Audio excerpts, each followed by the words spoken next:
How often do you buy things you don't need with money you don't have to impress people you don't care for? In today's society, we consume at an unprecedented rate. We consume by scrolling through videos on our phone. We consume by participating in the latest and hottest trends. And we consume in ways that previous societies could have never imagined.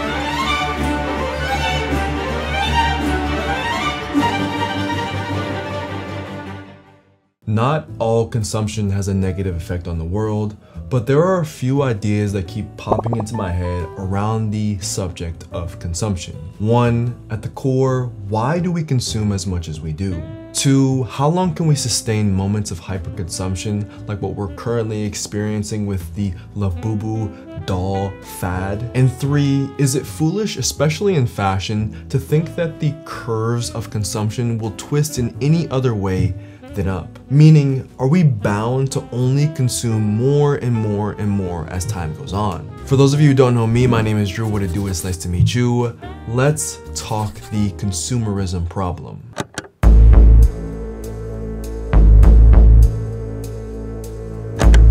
Let's start this conversation with 2025's current consumption poster child, Labubus. If you're unaware, Labubus are collectible mythic humanoid creatures that were created in 2015 by Hong Kong illustrator Kai-Sing Lung. The design of the figures pull from Nordic mythology, and each creature has its own color scheme, collaborations, and storytelling. What thrusts these figures into the mainstream is a combination of timing, celebrity endorsement, and social media. Labubus exist in a consumer environment in which more people want to add individuality to their lives. From the point of view of fashion, Labubus have been seen on bags as bag charms in luxury and non-luxury spaces. And part of the reason why I think Labubus have become so popular and have gained this cultural relevance as of late is because Labubus give people the opportunity to escape while also purchasing into something that is culturally significant. In today's age, social media is culture, and whatever social media gets its hands on can spread like wildfire. I've started to hear this notion that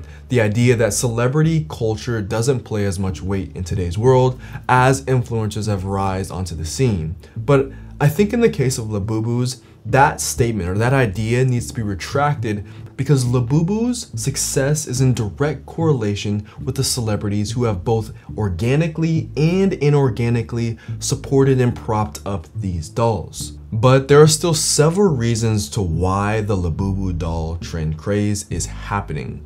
One of the genius things that Pop Mart has done is implemented the use of blind boxes as a consumer strategy to get people to become obsessed with Labubus. What is a blind box? Essentially, a blind box is a type of packaging that conceals the version of its contents, meaning the buyer does not know which specific item they are purchasing until it is opened. The mechanics of blind boxes are deceptively simple yet psychologically addictive.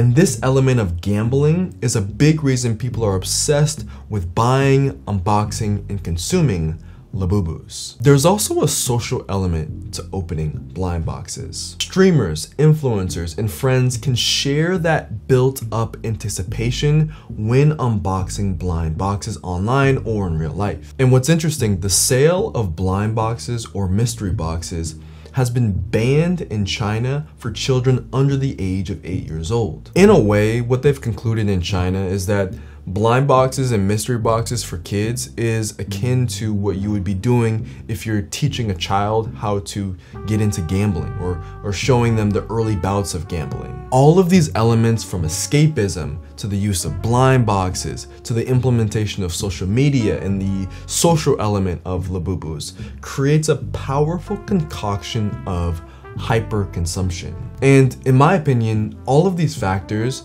not all of them in the case of the Labubu, but all of them at a macro level, are at the core for why we consume as much as we do. I've heard of Labubus being referred to as Gen Zs or Gen Alpha's bear bricks. To me, they remind me of different versions of Hot Wheels or limited cause figures. And the truth is, each generation tends to collect something. But over the last 10 years, the toy and collectible industry has grown significantly, moving from a niche hobby sphere to a mainstream market powerhouse. The trends around this type of consumption also point back to this idea that as adults, as Gen Zers, as millennials, as Gen Alpha, we long for nostalgia. The term kidult is a term used to describe adults who enjoy things that in the past were typically reserved for children. And to me, this also ties back to this idea of escapism, buying to escape reality, to feel as though we're back as though we were kids when things were lighter, when things were better, and you didn't have the weight of the world and the weight of the world's problems on our backs. The fascinating thing about Labubu is the fact that they have not only become symbols of culture, but they've also become tools of monetary gain in the form of resale culture. There's a large swath of Labubu consumers who only buy the dolls as investment pieces to then resell for higher prices. Crazy. With what used to take generations, time, and storytelling, now can come at the hand of a few calculated drops. Engineered exclusivity has pushed certain Labubu dolls into the $1,000 plus resale price range. And what I think is that this is only the beginning for the Labubu craze when it comes to resale. And where there's money to be made, you also have bad actors who are going to try to bulldoze their way into a community. There are several documented instances where people are being robbed for their Labubus. Whenever a new Labubu drops, or a new collection drops, or a new series of blind boxes drops, or a new collaboration drops, there are people sitting outside of Pop Mart stores in line for hours, days prior to new releases to buy the dolls. And the incentives to consume non-essential items like Labubus are more compelling than they ever have been because of all of these factors. In a way, I think that all the powers to be, the marketers, the business owners, the business strategists, the algorithm writers, everyone who's involved in making consumption more accessible and more addicting, are doing it not with ill intent, but are doing it to make every single one of us more and more attached to the fact that consumption is good, consumption brings good things, and there's this pull to consume more. And no one has stopped to ask, is it good to consume as much as we do? In a way, our fixation on consumption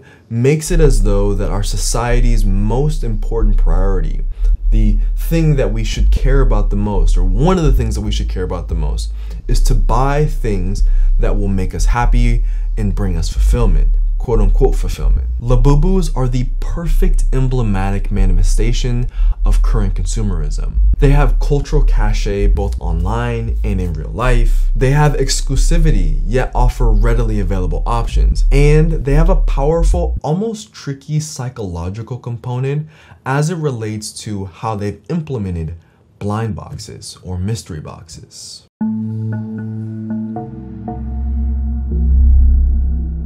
Let's be real, we all naturally want things, and there are elements to consuming within society that we all can agree on that are necessary.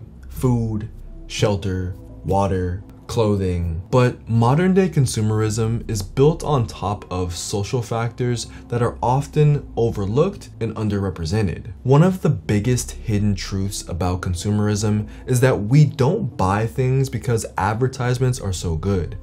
We buy things because we compare ourselves to our peers and then aim to have what they have or better. Our mind's perception of what we value, what our peers value, and what we think we should be in the world drives our consumer decisions. Think about it. The car you buy, the shoes you buy, the shirt you buy, the food you buy, all is in direct correlation with the values that you are either striving or that you see yourself in. Juliet Shore, a sociologist at Boston College, was asked, why do people buy the things that they do? And this is what she responded by saying, if you think about it, the particular things people want, it mostly has to do with being the kind of person that they think they are, because there is a consumption style connected to that. And in an industry like fashion, identity has such a strong innate link to ideas such as self-worth and perception. I'll give you an example in my life. For me, when I first moved to New York City, I wasn't really into watches, but I would go out to different events around the city, hang out with friends, meet new people as one does in a city. And I noticed that a lot of the peers, the men who were at these dinner tables, had different versions of watches, of horology. I mean, not of horology, but of watches. And at first it didn't really register on my radar. But as I went to more and more dinners, I realized that I was slowly shifting my perception to thinking it would be nice to have a watch. It would be nice to be able to talk about watches. When they talk about watches, I'm not included in that conversation. I don't really know anything about watches.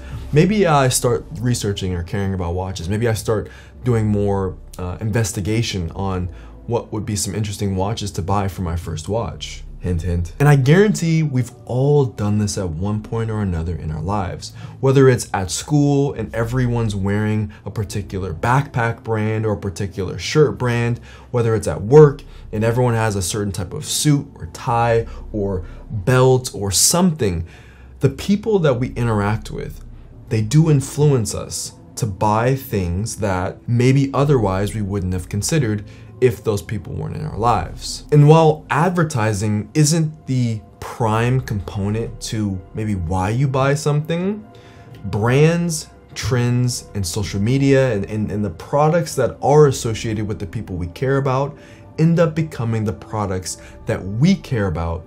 And as a result, we consume because of that correlation. And as much as we like to think that we're the black sheep of the group or that we are wolf in sheep's clothing, we all care and pay attention to the lives of the people around us. And that's why when we see so many people online and in real life buying into Labubus, there's something that comes on in our brain that says, maybe it would be fun to try a Labubu. Or you might be saying, well, I don't really need a Labubu, but there's something else in your life where that light bulb comes on for you, and it's not Labubus, it could be something else. But how long can we repeat this cycle of internet-led fad consumption? It's not my intention to act like I'm above or belittling anyone who buys into Labubus or other random things. I too have my consumption vices. I think we all do. But whenever there is such an outpour of consumption for one item, it begs the question, can we sustain this level of consumption for forever or even for the foreseeable future? And if the answer is yes, what does that mean exactly? Nobody ever believed the person who said money doesn't buy happiness. Most people would rather have stuff than to be left out of the trend. And if anything, the current Labubu obsession is a lesson in 3 key parts of human behavior. 1, social signaling, 2, stress response, and 3, rewards. In the case of social signaling, we all strive to be a part of something. In school, this might look like being a part of something like jazz band or joining a sports club. In university, this may take the form of fraternities and sororities. And in an ever digital world, we engage and aim to be connected with the people we see online. The idea of a parasocial relationship, which is just basically having a one-sided relationship with someone on the other side of a screen, like an influencer or content creator, isn't a novelty idea. We all understand that, yes, we have our favorite creators, we have the people that we are going to as trusted sources of information and knowledge for a particular topic or just for entertainment. But what's changed over the last 15 years is that our peers are no longer only the people that we grew up with or only the people who are in our physical proximity. Celebrities, influencers, content creators, these people also are our peers. So as a consumption trend like Labubu builds, the pull to strive to be like the people we see grows. And for Labubus, you see it online and then you put your phone down and you see it IRL and it starts to feel like you're a part of a moment. And that feels nice to be a part of a club. That observation and that feeling is a huge part of social signaling. Now, when we talk about responding to stress, Labubus have been linked to this economic theory known as the lipstick theory or the lipstick effect. Essentially, the theory suggests that during moments of economic downturn, consumers tend to spend on smaller, more affordable luxury items like lipstick. And this is often reflected in a chart that shows the increase in sales in lipstick during the same time periods of recession. There are also several people who theorize that internet fads or consumption fads like Labubus are indicators of recession. That due to the current economic climate, that more people are searching for more amusement that they can afford for their economic purchases. Personally, I don't know if I buy it, literally. But I do think that there is something to be said about how fads, especially fashion or collectible fads, are in direct correlation with market disharmony. Or when there is market disharmony or people perceive the economy to be in a bad place, that means there's more underlying stress on the lives of day-to-day every people. And how do people cope with that stress? There's a lot of ways, but from a consumer standpoint of how they cope with that stress, buying into quiet, small, affordable luxuries like Labubus, affordable luxuries, simple luxuries like Labubus, and putting it as a bag charm or collecting a little collection of dolls, bringing back some nostalgia or feeling of joy that they used to have before they had to worry about the economy as a kid. These things are in direct correlation with one another. Last, let's talk about rewards and explain why they're such an integral part to why we buy anything. In most cases, the reason why you care to buy something is that it offers some kind of reward on the back end of your purchase. For food, that reward is taste and nutrients. For fashion, that reward is beauty. And for Labubus, that reward right now is social currency. One of the strongest reasons that fads like this will continue to exist for years and years to come is the feeling that we get from buying into these products. It seems ridiculous to say that a feeling is the reason why. It feels very simple to say the reason is just a feeling, but let's explore some examples and hopefully this will paint the picture. When you buy something from Amazon or wherever, doesn't it feel good to unbox it? No matter what it is, dopamine is released whenever you buy, unbox, and now own said thing. But the dopamine for that thing diminishes over time the longer you own it. Therefore, you seek to replace that dopamine at different intervals in your life. And you can get that dopamine from different things, but often in a very consumer-forward society, we buy to feel good and feel good to buy. And I don't think that this should be understated. Labubus and blind boxes are socially engineered to make us consume more. It's not a matter of, oh, the reason why I buy Labubus is because I like them. I mean, you can like them, but in a lot of instances, people buy, collect, and continue to collect because there's a rush associated with purchasing the product. The blind boxes make the experience addicting, but then you layer on top of it the social cachet, the fact that celebrities are doing it, and you bake into there the fact that you can make money off of unboxing them online, and influencers are making money from creating content about it. Even this video in and of itself is in reaction to the consumption that's going on with Labubus.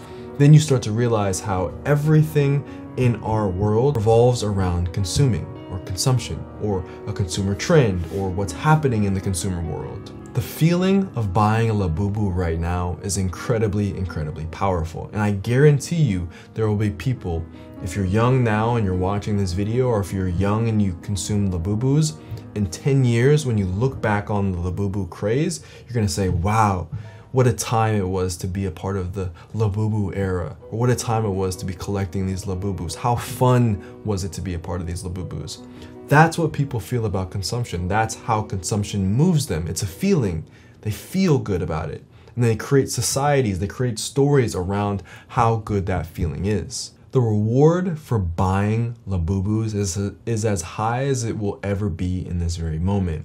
And that pull makes buying into fads like Labubus more enticing. So what is the consumerism problem?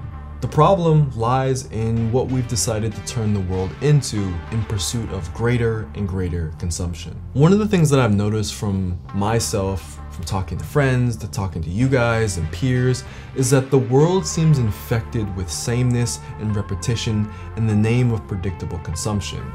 In the film industry, remakes make up a lion's share of the revenue. I saw a chart the other day that showed all of the highest grossing films from Hollywood last year were remakes. And all of the upcoming films for next year are remakes, something of that sort. And what does that do? It leads to a drought of creativity within that industry, where only the things that can be consumed, that are palatable, those are the only things that deserve our money and our effort. It's this idea of efficiency for the sake of consumption. We have to be as efficient as we can be so that people can consume as much as they can. In our cities, in the US at least, fast food chains dominate restaurant culture, which has resulted in higher and higher levels of obesity and chronic disease. In fashion, fads like Labubus and fast fashion companies like Shein pump out millions and millions of products every single year that eventually end up in landfills. At some point will end up in a landfill, which in turn destroys our ecosystem and puts humans in unethical working conditions. In a lot of ways, our desire to consume has put the world in a worse place and made certain aspects of living sterile. Not all of it, it's not all doom and gloom, but in a lot of ways. And one of the repercussions of owning so many things is that a switch happens. We believe that we are the owners of our stuff, but in reality, our stuff ends up owning us. And in a world that only seems to speed up the process of fads and Labubu crazes, the world ends up moving so fast that we can't even properly critique the results of our actions. I wanted to find data for how many Labubus have sold globally so far in 2025, or how many Labubus have been sold all time. I was able to find that in 2024, Pop Mart, the licensing and distribution company that sells Labubus, revenue doubled to nearly $1.8 billion in 2024.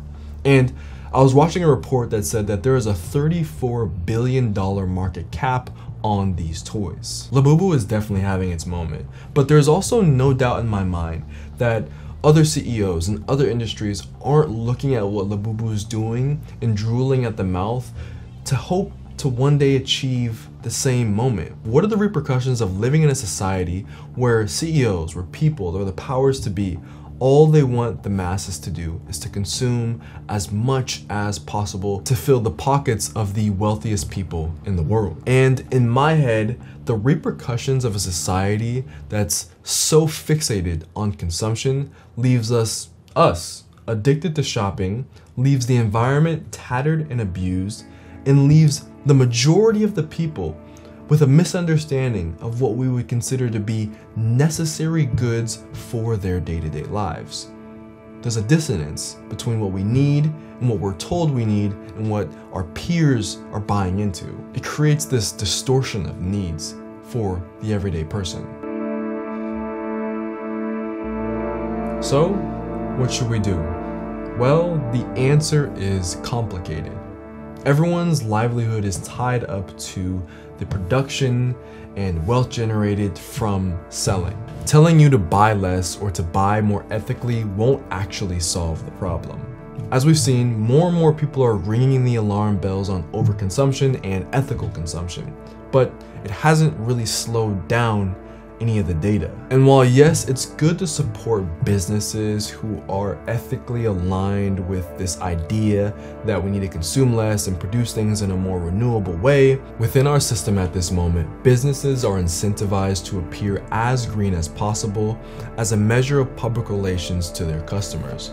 More often than not, businesses are not acting out of virtue when they are showing that they care about the environment, but they're actually making an intelligent choice to appear as they care because there's monetary value to be gained to appear like they care. Awareness is key to start making a change. And like I said before, I'm no consumption saint, but I do think about my purchases and how it affects my audience before I just go out and buy something willy-nilly. What we buy, what we put our money into, is in direct correlation to the people and the industries and the companies who are propped up in our world. There is also an inherent political and cultural component to consumption. We choose the men and women who decide the policies for business that ripple down to the results of our consumer society.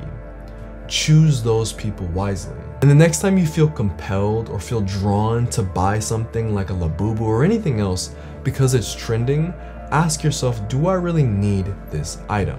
It's something that it's not easy, but I feel like it will make you and the world a better place. Marketers, influencers, celebrities are always going to be selling.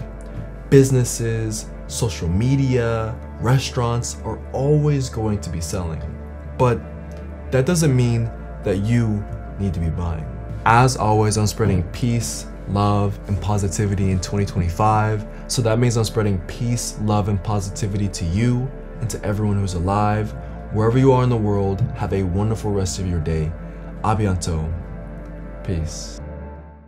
Let's get a word in for today's sponsor, Squarespace. Are you interested in making your very own website for a brand or creative project? Squarespace offers a comprehensive amount of features to help you create the website that you've always wanted. If you want to sell your products direct to consumer, or if you want to showcase your body of work, Squarespace makes it easy to do that and more. Currently, I'm using my Squarespace website as a hub for all of my content and as a way to direct those interested to my podcast and social media. If you need a design to help nudge you into creating your first website, this is your sign. Visit squarespace.com/DrewJoyner for 10% off your first purchase of a website or domain. Yo, what is good post vid? Here are the fist bumps for the one time. Bah! Thank you so much for staying to the end of the video. Here's a second fist bump. Bah! Thank you so much. For the post vid question of the day, I want to ask you, do you think that there's a possibility that in the US or in Western society, wherever you're listening from, that people will actually slow down their consumption habits? Is it possible? And if it is possible, why do you think that will happen? Is it something that it's bad that will happen? Is it something that collectively we'll agree on, or is it something that you think is impossible and will never happen? Let me know. Let me know your response. #PVV when you answer, and we'll see you guys in the next video. Peace.